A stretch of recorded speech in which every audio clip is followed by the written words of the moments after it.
नमस्कार, मी संदीप देसाई. बुलेटिनच्या सुरुवातीलाच आजच्या दोन मोठ्या बातम्या. पहिली बातमी आहे, राहुल गांधींना उत्तर प्रदेश पोलिसांकडून धक्काबुक्की करण्यात आलेली आहे. हाथरसला जाताना यमुना एक्सप्रेसवेवर राहुल गांधींना रोखण्यात आलं. पीडित कुटुंबियांची भेट घेण्यासाठी राहुल गांधी निघालेले आहेत आणि प्रियांका गांधी सुद्धा त्यांच्या सोबत आहेत. दुसरी मोठी बातमी म्हणजे मराठा आरक्षणासाठी सुप्रीम कोर्टात पार्थ पवार हस्तक्षेप याचिका दाखल करणार आहेत. बीड जिल्ह्यामध्ये विवेकच्या आत्महत्येनंतर पार्थ पवार यांनी मराठा नेत्यांनाही फटकारले आणि त्यांनी आक्रमक भूमिका घेत पुढे आलेले आहेत.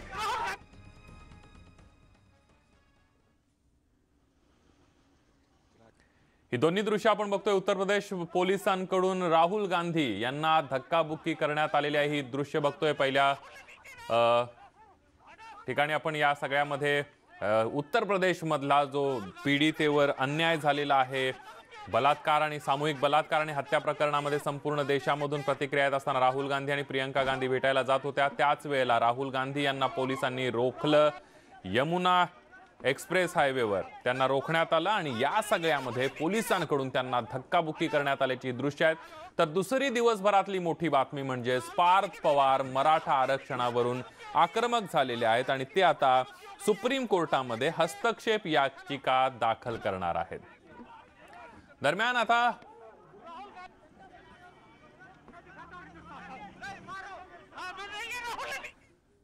आपण बघतोय पार्थ पवार यांनी आजचा दिवस गाजवलेला आहे, कारण अजित पवारांचे चिरंजीव पार्थ पवार आता सुप्रीम कोर्टामध्ये हस्तक्षेप याचिका दाखल करणार आहेत. एवढंच नाही तर मराठा नेत्यांनी आता जागं व्हावं आणि मराठा आरक्षणासाठी लढावं. महाराष्ट्र सरकारनं हस्तक्षेप करत हा मुद्दा सोडवावा असंही पार्थ यांनी ट्विट केलंय.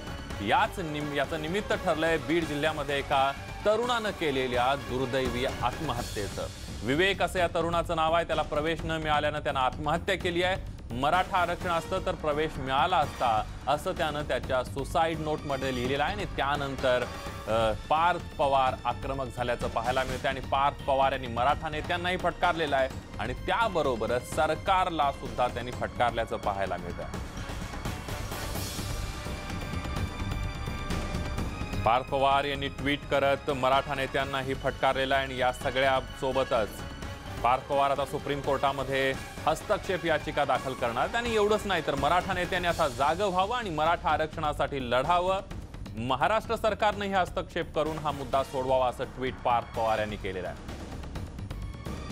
आपण बघतोय मागच्या काही दिवसांपासून पार्थ पवार हे नेहमी चर्चेत राहिलेले आहेत. पार्थ पवार हे अजित पवारांचे मोठे चिरंजीव आहेत. सुशांत सिंग राजपूत प्रकरणाचा तपास मुंबई पोलीस करत असताना पहिल्यांदा सीबीआय चौकशी व्हावी, सीबीआयकडे तपास द्यावा अशी मागणी पार्थ पवार यांनीच केलेली होती आणि त्यानंतर हा मुद्दा भाजपनं उचलून धरलेला होता.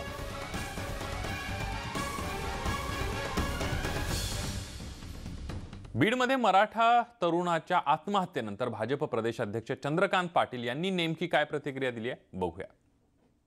सुरुवातीला जी एक आत्महत्या आता बीड जिल्ह्यामध्ये झाली आहे विवेक, त्याच्याबद्दल चिंता व्यक्त करून मी पहिल्या महाराष्ट्रातल्या मराठा समाजातल्या तरुण तरुणींना असं आवाहन करेन की आपलं जीवन संपवण्याने काही होणार नाही. आपल्या मागे जे अनेक जण आपल्यावर अवलंबून असतात त्यांच्या दृष्टीने ही मोठी त्यांचं म्हणजे आपण तर गेलो पण आपल्याबरोबरने आपल्या कुटुंबियांचंही आयुष्य आपण अंधारात टाकतो आणि त्यामुळे आत्महत्या हे उत्तर नाही, संघर्ष हे उत्तर आहे. तर पार्थ पवारांच्या मराठा आरक्षणाच्या भूमिकेवर चंद्रकांत पाटलांनी प्रतिक्रिया दिली आहे. बघूयात ते काय म्हणतात. काय वाटतं ते पवारांच्या विरोधात भूमिका घेतात, त्याचं काही कारण आहे स्पेसिफिक की पवार जे म्हटले होते ते योग्य वाटतं तुम्हाला? ते इमॅच्युअर आहेत. कोण इमॅच्युअर? पवार असं म्हटलं होतं की पार्थ पवार इमॅच्युअर आहे. हा त्यांचा घरगुती मामला आहे की त्यांनी कोणाला मॅच्युअर्ड म्हणायचं कोणाला इमॅच्युअर्ड म्हणायचं नाही. पण पार्थ पवारच्या बाबतीमध्ये सातत्याने असं लक्षात येत आहे की तो सत्यमेव जयतेच्या दिशेने आहे किंवा माझे वडील काय म्हणतात, माझे आजोबा काय म्हणतात त्याच्यापेक्षा माझ्या मनाला काय पडतं. जसं त्यांनी सुशांत राजपूतच्या विषयात सुद्धा ट्विट केलं की ती सीबीआय इन्क्वायरी झाली पाहिजे, तसं आता त्यांनी मराठा आरक्षणाच्या बाबतीत सुद्धा असं म्हटलं की सुप्रीम कोर्ट हेच त्याचं उत्तर आहे आणि सुप्रीम कोर्टामध्ये त्याचं उत्तर मिळण्यासाठी मी इंटरव्हेन्शन करेन.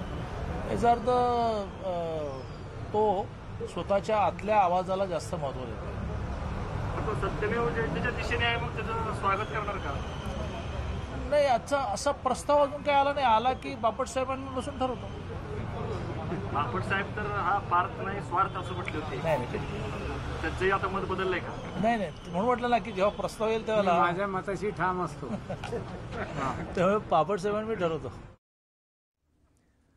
पार्थ पवारांच्या ट्विटनंतर बीडमधून काय प्रतिक्रिया आलेल्या आहेत त्यावर एक नजर टाकूया. आज विवेक रहाडे हा आमचा मराठा युवक आत्महत्या केला ते चुकीचंच आहे, पण यापुढं महाराष्ट्र सरकार असो किंवा केंद्र सरकार असो, मराठा समाजाला सतत तुम्ही दुर्लक्षून हे जे काय स्थगिती निर्माण केली आहे ते सुप्रीम कोर्टामध्ये ते तात्काळ उठवावी. मराठा समाजाच्या विद्यार्थ्याच्या भावना तुम्ही लक्षात घ्याव्या. जर तुम्ही लक्षात नाही घेतल्या, यापुढं येणाऱ्या 9 तारीखला तुळजापूर या ठिकाणी जागर मोर्चा काढून ठोक मोर्चाची सुरुवात होणार आहे आणि तुम्ही होणाऱ्या परिणामाला सामोरे जा. पार्थ पवार सारख्या युवकांना सुद्धा लक्षात आलं की मराठा समाजाला आरक्षणाची गरज आहे. उशिरा का होईना पवार कुटुंबातील युवकाला ह्याची जाण झाली. ह्याच्या पाठीमागे जर ही जाण झाली असती तर समाजाची वेळ आली नसती. आमच्या पार्थ पवारला शुभेच्छा आहेत. यानंतर बघूयात पार्थ पवार यांनी नेमकं ट्विट काय केलंय. त्यांनी ट्विट केलेलं आहे, विवेकनं मराठा आरक्षणासाठी आत्महत्या केली. ऐकून मला जबर धक्का बसला. अशा घटनांची मालिका सुरू होण्याआधी मराठा नेत्यांनी जागं व्हावं आणि या मुद्द्यासाठी लढावं. यामध्ये हस्तक्षेप करून हा मुद्दा सोडवावा अशी विनंती मी महाराष्ट्र सरकारला करतो. विवेकनं जी ज्योत आपल्या मनात पेटवली आहे ती संपूर्ण यंत्रणेला खाक करू शकते. एका संपूर्ण पिढीचं भविष्य पणाला लागलंय. सुप्रीम कोर्टात हस्तक्षेप याचिका दाखल करण्यावाचून माझ्याकडे कुठलाही पर्याय उरलेला नाहीये. विवेक आणि त्याच्यासारख्या लाखो तरुणांसाठी मराठा आरक्षणाची जळती मशाल माझ्या मनात पेलण्यास आणि न्यायाचे दरवाजे ठोठावण्यास मी तयार आहे. जय हिंद, जय महाराष्ट्र.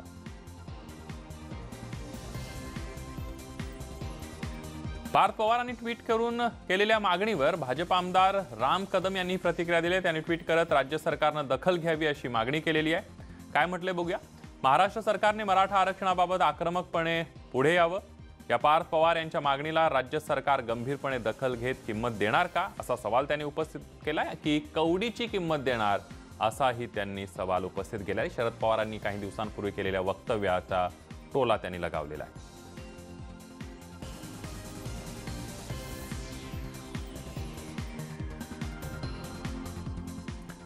तर जलसंपदा मंत्री जयंत पाटील यांनी पार्थ पवारांनी केलेल्या ट्विटवर प्रतिक्रिया दिलेली आहे. राज्य सरकार मराठा समाजाला आरक्षण मिळावं यासाठी पूर्ण ताकदीनं भूमिका मांडतंय, तेव्हा निराश होऊन आत्महत्येचा मार्ग स्वीकारू नये असं आवाहन त्यांनी केलेलं आहे. तसंच प्रत्येक जण मराठा समाजाला आरक्षण मिळावं म्हणून प्रयत्न करतोय, तेव्हा पार्थची भूमिका सरकारविरोधी आहे हा तर्क चुकीचा असल्याचं पाटील यांनी म्हटलेलं आहे. असं आहे की राज्य सरकार सुप्रीम कोर्टामध्ये जे पॅनेलने एका निर्णय घेतलेला आहे त्याच्यावर मोठ्या पॅनेलकडे मोठ्या बेंचकडे जायचा निर्णय केलेला आहे आणि सरकार पूर्ण ताकदीनं त्या बाबतीत राज्य सरकारची भूमिका मांडणार आहे आणि मला खात्री आहे की आपलं सरकार त्यात यशस्वी होईल. सर पार्थनी एक मिनिट पार्थनी या संदर्भात निराश होऊ नये आणि कृपया आत्महत्येचा मार्ग कुणीही अनुसरू नये, कारण शेवटी आपल्याला या लढाईत यश मिळणार आहे याची आम्हा सगळ्यांना विश्वास आहे. सर पार्थ पवार यांनी आज ट्विट केलंय की याचिका दाखल करण्याचं भाष्य केलंय आणि मुळात कोर्टामध्ये याचिका स्वतःचं इंटरफेअर करणं, दुसऱ्या बाजूला राज्य सरकारविरुद्धच थेट नाराजी व्यक्त करणं. नाही, राज्य सरकारच्या वतीने मराठा समाजाला आरक्षण मिळावं म्हणून जे प्रयत्न होत आहेत त्यात आणखीन कोणी त्याच पद्धतीची भूमिका मांडत असेल तर ती राज्य सरकारला विरोधी आहे असं समजण्याचं कारण नाही. त्यांनी आपली भूमिका मांडलेली आहे. सर याचं कारण असं म्हटलं जातं की पवार साहेबांनी 2 दिवसापूर्वी पंढरपूरला सांगितलं होतं की उदयन महाराज असतील किंवा छत्रपती संभाजी राजे असतील हे भाजपामध्ये गेलेले आहेत, भाजपाचं केंद्र सरकार आहे तर त्यांनी द्यावं आणि आता इथे राज्य सरकार दाखवलं जातं की दोषी याच्या संदर्भात पार्थकडनं. नाही, पार्थ पवारांच्याकडून राज्य सरकार दोषी आहे अशी कुठेही भूमिका मांडलेली नाही. त्यांनी उलट केंद्र सरकार जे दिल्लीमध्ये सुप्रीम कोर्टामध्ये जे याचिका आहे त्यात त्यांचं एक आणखीन ॲडिशनल म्हणणं मांडायची त्यांची इच्छा असेल शेवटी लोकशाही आहे, प्रत्येकाला आपली मतं मांडण्याचा अधिकार आहे. त्याच्या बाबतीत काही वेगळी भूमिका आहे असं मला वाटत नाही. तर पार्थ पवार यांच्या ट्विटवर राम कदम यांचं काय म्हणणं आहे ते जाणून घेतले आमचे प्रतिनिधी विवेक कुलकर्णी यांनी. आपल्यासोबत भारतीय जनता पक्षाचे आमदार राम कदम आहेत. आज बीडमध्ये झालेली आत्महत्या आणि त्यानंतर पार्थ पवार यांचं आलेलं ट्विट, दोन्ही गोष्टींकडे कसं बघता?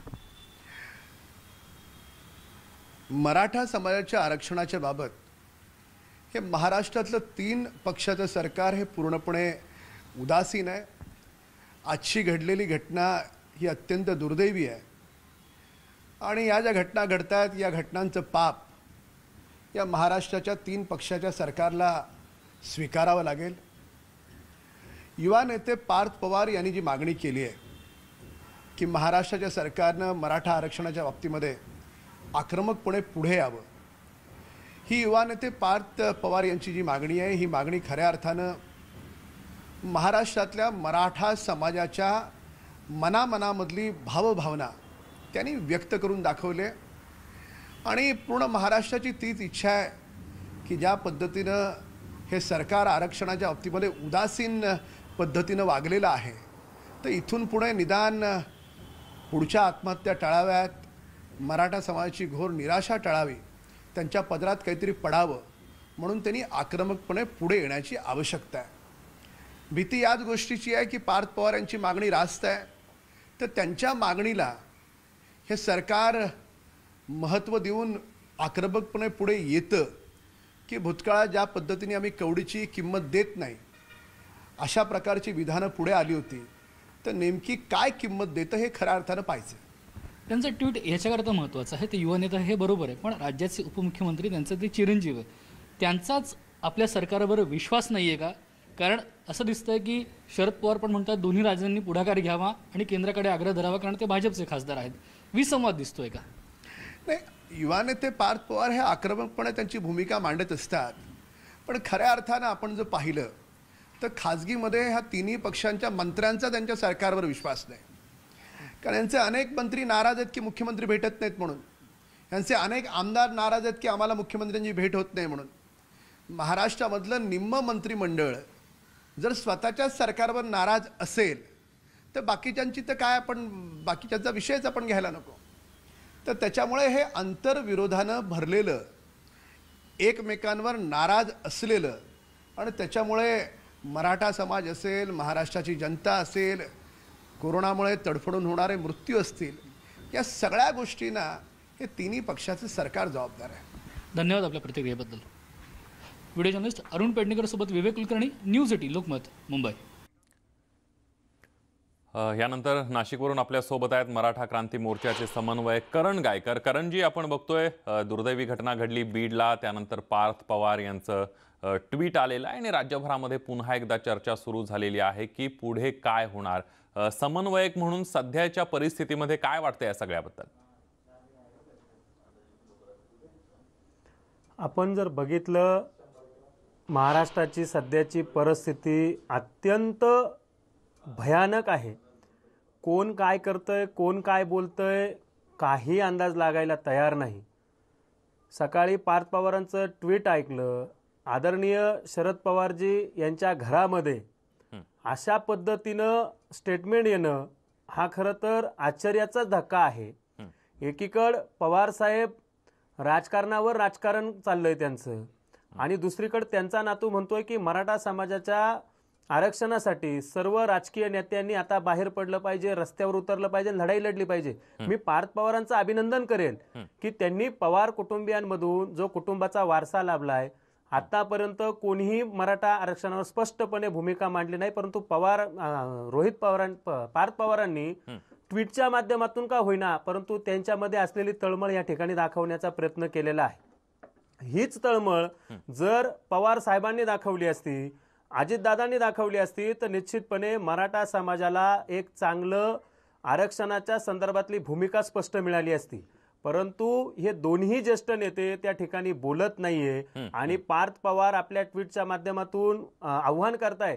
त्यांनी काय फक्त बाकीच्या नेत्यांना नाही तर त्यांनी स्वतःच्या आजोबांना सुद्धा आव्हान केलेलं आहे की आपण सगळे म्हणजे याचा बोध आदरणीय पवार साहेबांनी घेतला पाहिजे की आपला नातू आपल्याला आव्हान करतोय, तरी आपण जर जागा होत नसाल तर मग पवार साहेबांचं राजकारण आपल्याला माहिती आहे ते कोणालाच समजत नाही.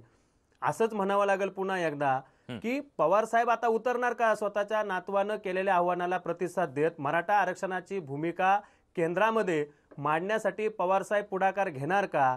पवार साहेब संपूर्ण राज्यातील खासदारांना एकत्र करणार का? कारण आपण बघितलं युवराज छत्रपती संभाजीराजांच्या आव्हानाला बरोबर राज्यातल्या सगळ्या खासदारांनी सकारात्मक प्रतिसाद देऊन त्या ठिकाणी पत्रव्यवहार केलेला आहे आणि राजांना सांगितलं, राजे तुम्ही नेतृत्व करा, आम्ही तुमच्या बरोबर आहोत. आणि पवार साहेबांनी त्या दिवशी राजांना त्यांच्या घरी बोलवलं आणि सांगितलं की राजे आम्ही तुमच्या बरोबर आहोत. पण दुसरीकडे काल परवा त्यांनी जे नेतृत्व स्टेटमेंट केलं पंढरपूरमध्ये की दोन्ही राजे भाजपचे आहेत. अहो ते भाजपचे जरी असू द्या, तुम्ही 50 वर्ष केंद्रात होते, तुम्ही काल 3-4 वर्ष झाले राजांना दिल्लीत जाऊन त्या दिवसापासून ते सातत्यानं मराठा आरक्षणाचा प्रश्न मांडताय. परंतु पवार साहेब 50 वर्षापासून केंद्रात आहे, एकही वेळा पवार साहेबांनी मराठा आरक्षणाचा चकार शब्द सुद्धा त्या ठिकाणी काढलेला नाही. आणि म्हणून पार्थ पवारांच्या स्टेटमेंटला आज आम्ही का मानतो की आतापर्यंत पवारांच्या घरामधून कोणीही मराठा आरक्षणावर स्पष्टपणे भूमिका मांडलेली नाही. ती पार्थ पवारांच्या माध्यमातून करणजी पार्थ पवारांनी मांडलेली. आता राहिला मुद्दा न्यायालयामध्ये मराठा समाजाची बाजू राज्य सरकारनं मांडणं हे अतिशय महत्वाचं आहे. ती सकारात्मक पद्धतीनं मांडली गेली नाही असा आरोप सुद्धा केला जातोय. या सगळ्यामध्ये आता राज्य सरकार बरोबर सुद्धा समन्वय साधणं गरजेचं आहे. जसं संभाजीराजांनी परवा मुख्यमंत्र्यांची भेट घेतली, चर्चा घेतली. सरकारसोबत काय चर्चा होते का की पुढचा न्यायालयीन लढा आता कसा दिला पाहिजे त्याबद्दल काय समन्वय सुरू आहे का? हो, निश्चितपणे राज्य सरकारला आम्ही वारंवार आंदोलनाच्या माध्यमातून असेल, भेटींच्या माध्यमातून असेल, त्या ठिकाणी सांगतोय की तुम्ही सकारात्मकपणे मराठा समाजाला काय करणार आहे त्या आरक्षणाच्या संदर्भात स्टे उठवण्यासाठी, स्थगिती उठवण्यासाठी आपण कुठल्या पद्धतीनं भूमिका मांडताय ही सुद्धा समाजापुढे आहे. परंतु आपण बघितलंय त्या दिवशीही एकटे अशोक चव्हाण हे उपसमितीचे अध्यक्ष मिटिंगांना असतात. त्या समितीमध्ये 7 मंत्री आहेत, त्याच्यापैकी एकही मंत्री उपस्थित राहत नाही. ठीक आहे, आदरणीय शिंदे साहेबांना कोरोना झालेला आहे त्याच्यामुळे ते येऊ शकत नाही. परंतु बाकीचे मंत्री अजितदादा सुद्धा कधी या सगळ्या प्रक्रियेमध्ये आम्हाला दिसत नाही. एकीकडे राज्याचे मुख्यमंत्री कुठेतरी एखादी मीटिंग 10 मिनिटाची मीटिंग घेतात, कारण महत्वाचा रोल राज्याच्या मुख्यमंत्र्यांचा आहे, उपमुख्यमंत्र्यांचा आहे, त्याचबरोबर पवार साहेबांचा सुद्धा खूप मोठा आहे. कारण ह्या तिन्ही सरकारने मिळून एक सक्षम असं त्या ठिकाणी बसलं पाहिजे आणि मराठा आरक्षणाची स्थगिती उठवण्यासाठी आपण कसं गेलं पाहिजे, कुठल्या पद्धतीनं त्याची चर्चा केली. आम्ही कायम सांगतो यांना विधी तज्ञांना बोलवा, ज्या लोकांचा अभ्यास आहे त्या लोकांना घेऊन बसा, जे वकील आहेत, ज्या वकिलांनी हायकोर्टामध्ये हे आरक्षण टिकवलेलं आहे त्या सगळ्या वकिलांची एक कोऑर्डिनेट बैठक आपण त्या ठिकाणी घेतली पाहिजे. व्हीसीद्वारे हे सगळं होत नाही सर, आम्ही यांना वारंवार सांगतोय. परंतु हे काय करतात, व्हीसीवर घेतात आणि तिथं सगळं कोणालाही कोण काय बोलतं कळत नाही. कागदपत्री जर मुद्दे मांडायचे असतील, कागदपत्री जर आपल्याला परफेक्ट त्या ठिकाणी जर नियोजन करायचं असेल तर त्याच्यासाठी व्हीसीवर मीटिंग न घेता ती प्रत्यक्षरित्या यांनी त्या सह्याद्री अतिथीगृहामध्ये यांच्याकडे जागा आहे त्या ठिकाणी घेतली पाहिजे, त्याच्यावर चर्चा केल्या पाहिजे. विधी तज्ञ आहेत त्यांचं मार्गदर्शन घ्या, जे वकील आहेत त्यांना विचारा की याच्यामध्ये लॉ अँड ऑर्डरसाठी आपल्याला हे उठवण्यासाठी कोण कोण काय काय गोष्टी कराव्या लागतील. या सगळ्या गोष्टी या राज्य सरकारने केल्या पाहिजे. अगदी करणजी, तुमच्याकडून अजूनही मुद्दे आपल्याला जाणून घ्यायचे आहेत. कशा पद्धतीनं मराठा समाजाचा आता पुढचा लढा असणार आहे, न्यायालयामध्ये कशी भूमिका मांडली जाणार आहे. एक छोटासा ब्रेक घेऊन पुन्हा ही चर्चा सुरू ठेवूया. पहा फक्त न्यूज 18 लोकमत.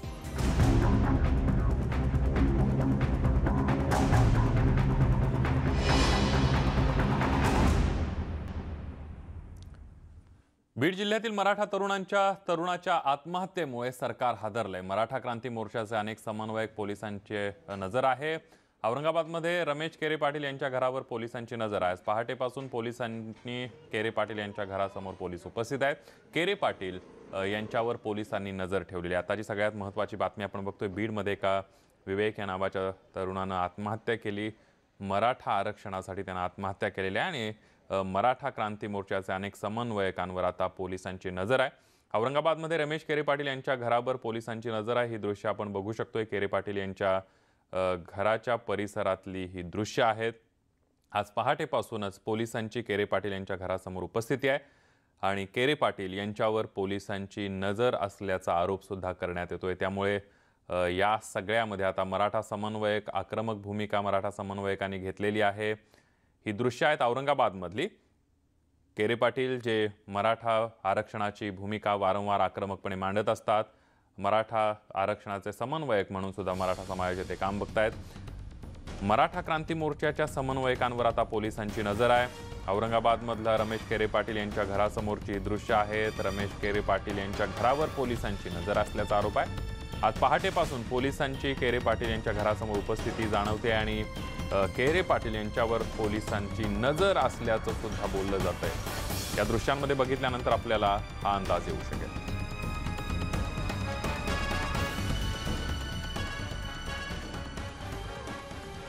बीडमध्ये मराठा समाजाच्या तरुणांनी जी आत्महत्या केली ती आरक्षणामुळे केली, या मयत तरुणांच्या कुटुंबियांनी आरोप केलेला। त्यानंतर सरकार थोडंसं हादरल्यासारखं वाटतंय।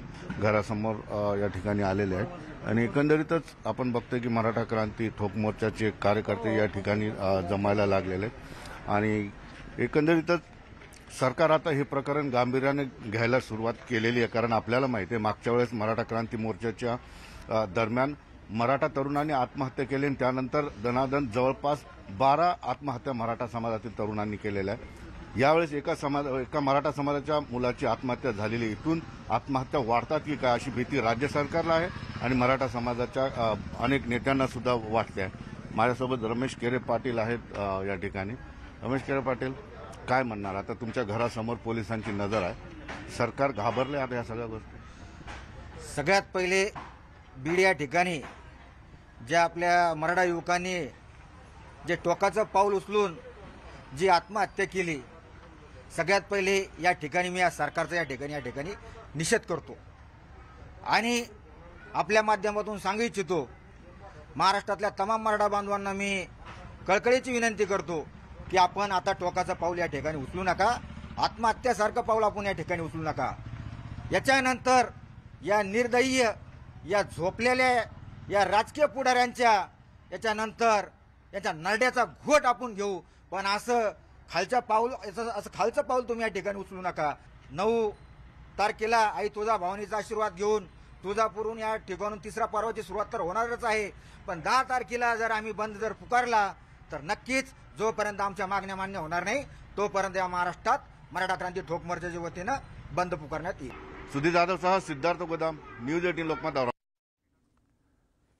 या काही घडामोडीनंतर बुलेटिनमध्ये इथंच थांबूया। ताज्या बातम्यांसाठी पहा फक्त न्यूज 18 लोकमत।